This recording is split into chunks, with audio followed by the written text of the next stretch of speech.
Hey everybody, it's Sugar Conroy. I can't sing. Welcome back to more Legend of Zelda Majora's Mask. In the last episode, we got some side quests wrapped up at Ikana Canyon, and in this episode, we are going to be heading back to Ikana Canyon to head off to the Stone Tower, which is where we were told was our next destination.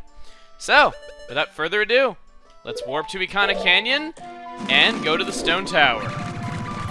Alright, so, as we begin this, I just want to say that on the way up to Stone Tower, I have some things I would like to talk about. So those of you who thought that I was going to speed up and play music for Stone Tower, guess again. Alright, so, pull out the Goron mask, and let's put away our drums so we can roll. Rolling with drums would be kind of cool, though. Get it? It'd be a drum roll. Huh?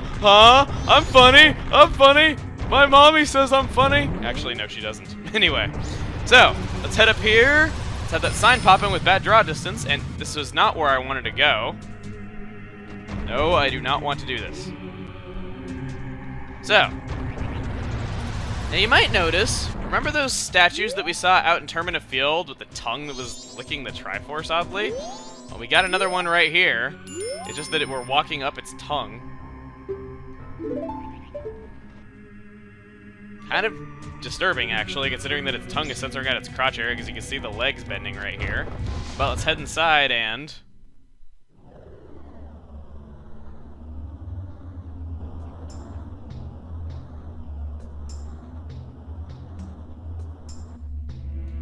So enter Stone Tower.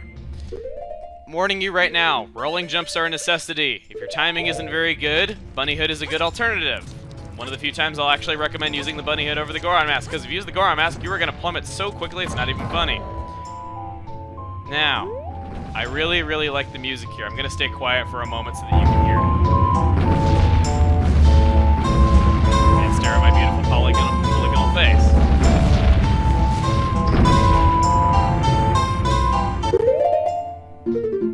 What you want to do is, you might recall, the Elegy of Emptiness is what we got to play here. Quite simply, an easy way to remember that is just right, left, right, then rotate the control stick from down, or pad, whatever you're using.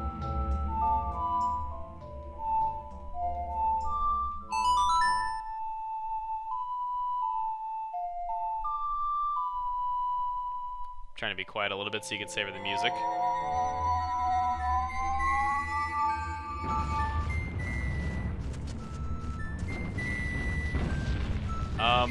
I'm scared to move because of the way the camera—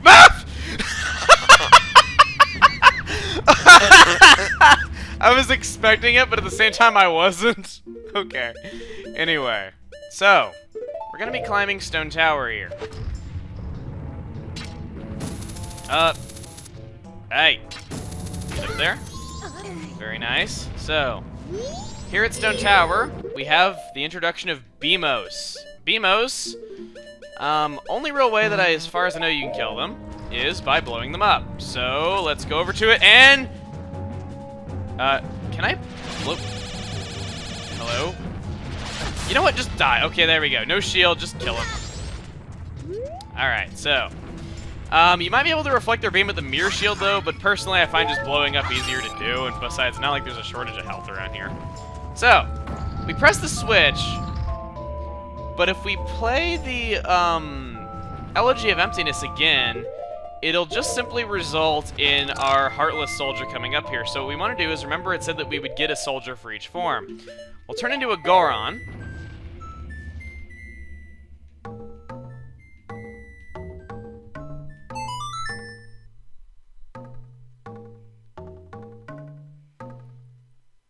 And we do that, we will get a Heartless Soldier copy of ourselves as a Goron. And now this is really disturbing. It's the corpse of Darmani. We can see his battle scar as well from when he died. So, kind of disturbing. I'm not gonna lie, this game is about to get really disturbing in this area. Really disturbing. Now from here, I'm going to be going into some post-commentary because there's something that I would like to talk about, which is the origin of Stone Tower Temple, But I kind of like to do it in post-commentary just so I can be sure I get all the points across that I want to get across, get no details wrong, and make sure that everything I have lines up, though. So, onward the post-commentary. Alright, so we got the gist across what we have to do here, just playing the Elegy of Emptiness over and over again, hook-shotting up to the next platform. Nothing really that complicated. All we gotta do is just put the blocks in place by doing those things. All this that I'm going to be talking about, theories. Nintendo has never released any official word on why this place is here, why it was built, anything. Nothing about its origin has been officially released. It's just here, it's never explained why it's here, but I think I've come to a conclusion about why this place is here, both from my own research and from things that I've read. Start off, I've pointed out the statues in the Ikana quadrant of Termina Field and how they're similar to the block-shaped statues previously seen were licking what appeared to be the Triforce. Defacing was pretty much the basis of all spiritual beliefs of every person in Hyrule. Clearly, whatever built those statues to deface the Triforce also built this tower if the architecture is that similar. But one thing I don't know for sure is what built the tower. However, it's not that important for what I'm going to be talking about. If you recall, there was a block just like these block statues at Ikana Castle. This can mean one of two things for who built this. Either Ikana Kingdom commissioned this tower to be built for whatever reason, or that this tower was here long before the ancient castle was. The settlers of the kingdom found the tower and brought back a piece of it. Well, I don't know which of the two it is. Based on what I've read and what I've thought of in my own time, I think I've worked out a motive and purpose for building the tower that makes sense no matter which of the two created it. Taking bits and pieces from different theories I've read, as well as some of my own conclusions, as I said, so this is not all my thinking, but I'd like to discuss what I've put together and what I've read as we go through this temple. And first and foremost, before we get into this, because I'm going to be discussing this as we go through the temple, it's not going to be overtaking the commentary, don't worry, is that there's a well-known theory out there that this place is based on the story from the Bible, the Tower of Babel. I'm not going to get into religious arguments or anything like that about what's right and what's wrong in terms of religion, because this is a fictional world in a fictional game. And the thing is, I don't think they would have based it on a real religion like that, because not only is Christianity a minority religion in Japan, but the article that I'm speaking of gets a lot of the details wrong about the Tower of Babel. The way that it describes the story goes is not how it goes at all. So I am not going to be comparing it to that article per se, because I think that article is wrong, although it is popular. It does have some points that I'm going to be bringing up, though, but that main point saying this is based on a biblical story, I think is wrong. But on that note, and what do you know, right at the end of that speech, we are at the top. Hit this owl statue, and now we can warp to the top of the tower anytime we want. Now, this owl statue, not in the Japanese version, so thank Nintendo of America's localization team for making your childhood all that much less painful. Okay, so we're going to get out the Goron mask. We're going to get out our ocarina. Put away our bunny hood and take out our ocarina. Let's go ahead and play the song.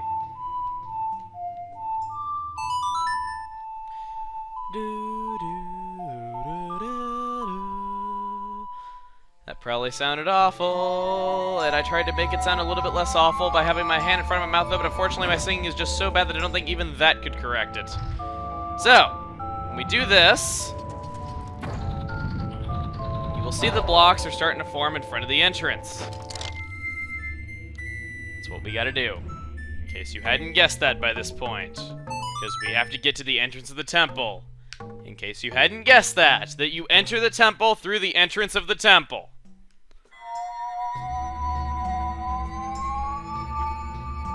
Alright. So, that's going over there. We got 2 blocks stacked on top of one another right there. We put on the Zora mask, we put a face on top of our face on top of our face.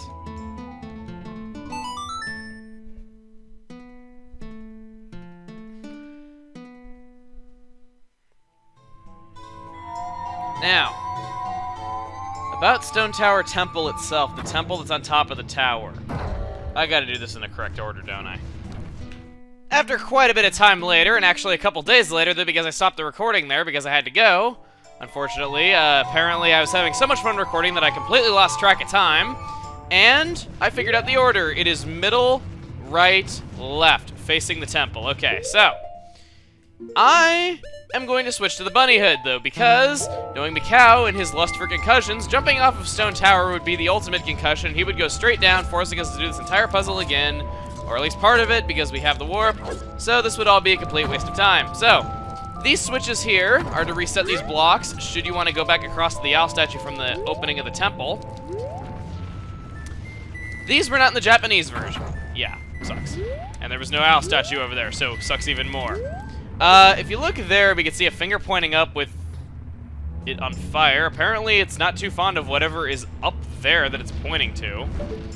So, could be another hint to what the people of Termina in ancient times thought of the Golden Goddesses. So let's head inside and...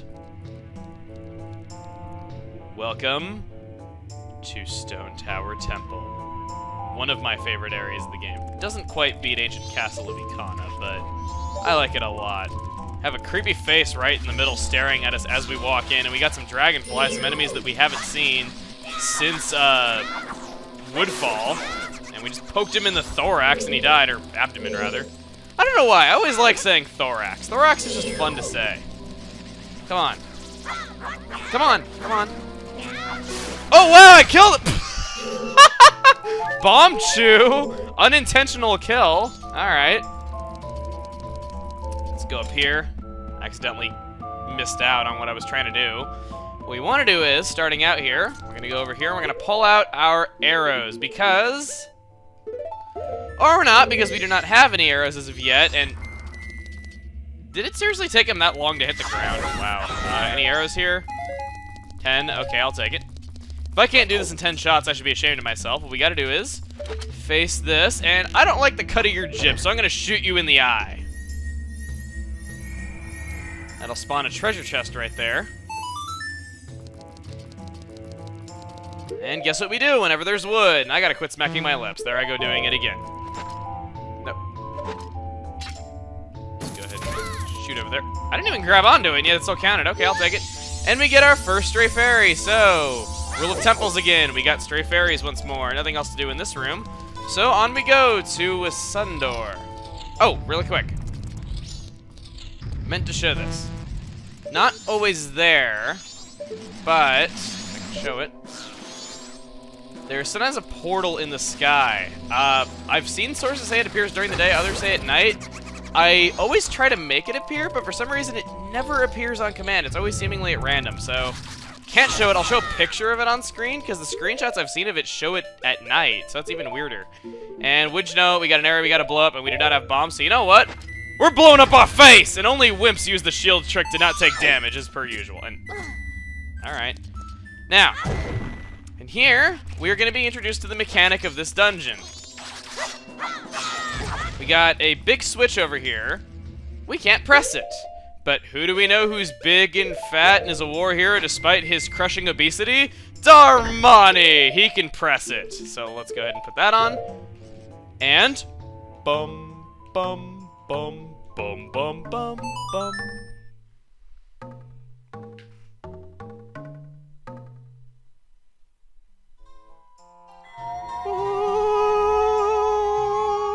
And Armani can weight that down. Very, very nice. So... real quick, though, I wanted to show that off, but I never did show the Deku form. Reason for that is that the Deku form really isn't that useful. I'll show you. I will get on top of a switch. You can see he is not heavy enough to press the switch, and neither is his Heartless Soldier. The Deku Heartless Soldier is completely worthless.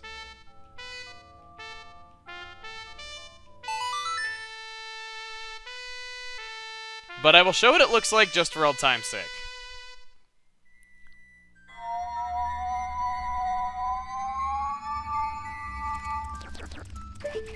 Looks kind of like a sad little tree. Not really... Not really too nice to look at. His eyes just have this empty gaze in them. If anything, I think he's almost the creepiest one. I mean, Mikau is pretty creepy, and so is Darmani, though, but this one is really, really creepy. So let's go ahead and do this. Play the Elegy of Emptiness again. I'm sorry if the Elegy of Emptiness is getting kind of boring, though. I mean, like, I did speed up part of them, though, but I do understand, though, that we do have to play it a lot of times, though, but don't worry. It's not going to be like that throughout, though, but... As you can see here, I think you get what the gimmick of this temple is. It is getting your face blown up while playing the flute. No, it is not. It is... This dungeon, I thought, was a genius way for them to finish off Majora's Mask, because this is the last main temple that we're taking on, if you couldn't tell, because there's 4 giants, and this is where the 4th one is being held, clearly. It is mirroring Ocarina of Time's final temple, the Spirit Temple, where you played as both Adult Link and Child Link, all in the same temple. This is mirroring that by putting all 4 forms of Link together in one. We have Darmani, Mikau, the Deku, and ourself. We have to use the combined power of all 4 of us to be able to overcome this temple. Hence why the king, Igos Dubikana, was saying it'd be suicide for us to try to take this on ourselves, because we need the might of all 4 of our forms to be able to do this.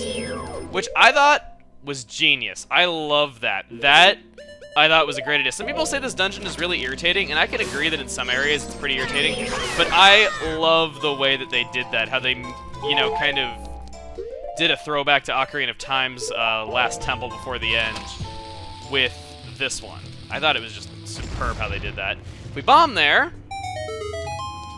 we open up a hole in the ground, but we go under here, and we really see that that ground was another room ceiling! Amazing! And when we do that, we can shine the light on that stone block, and that'll make that disappear. So what do you know? Very, very nice. Before we go over there, though, we got a secret. Let's pull out our hook shot. Where is that secret? Where is it? I think it actually might be over there now that I think about it. Alright, let's go ahead and pull out our Goron mask, though, because we know the Goron is not hurt by lava, and besides, lava's only knee-deep. Even though this place is made of stone, it is risen way up off of the ground, and lava is the effect of stone melting. So I don't really get how that works. Okay, final say it. Nintendo logic. There, you happy? Okay. So, dungeon map. Alright. Use the control stick to view another floor. Very nice. Okay. If we hit these guys, though, we will see that they are indeed alive. Meet Armos, one of the more jerkish enemies in the series, where they make you think they're just regular old statues, but they're actually enemies. They're actually enemies. Main strategy with Armos is just hit one with a Goron punch or something like that, and then just make them go into one another, though, because they blow up after they've been hit. Let's hit this Armos. Okay, seriously, that thing is made of wood. How does that not burst into flames? Seriously. I've touched a paper towel to the inside of an oven before, and it burst into flames. I mean, seriously. That heart is up there? What the heck? Okay. Now, where is that secret? There is a secret in this room. I know there is. Don't lie to me. Ah, hookshot target. There it is. I knew there was a hookshot target on the ceiling somewhere. Couldn't find where. But we hit that hookshot target. We go over here and we kick this chest. We get a stray fairy, number 2. All right, so we got the Stone Tower Temple in this episode. We made some progress here. We got the dungeon map. I think we're going to end this video here. So next time on The Legend of Zelda Majora's Mask, we're going to be progressing through this locked door and going further into Stone Tower Temple. See you guys then. And I feel sorry for that grass. It died for me to complete my outro. In memory of the environment.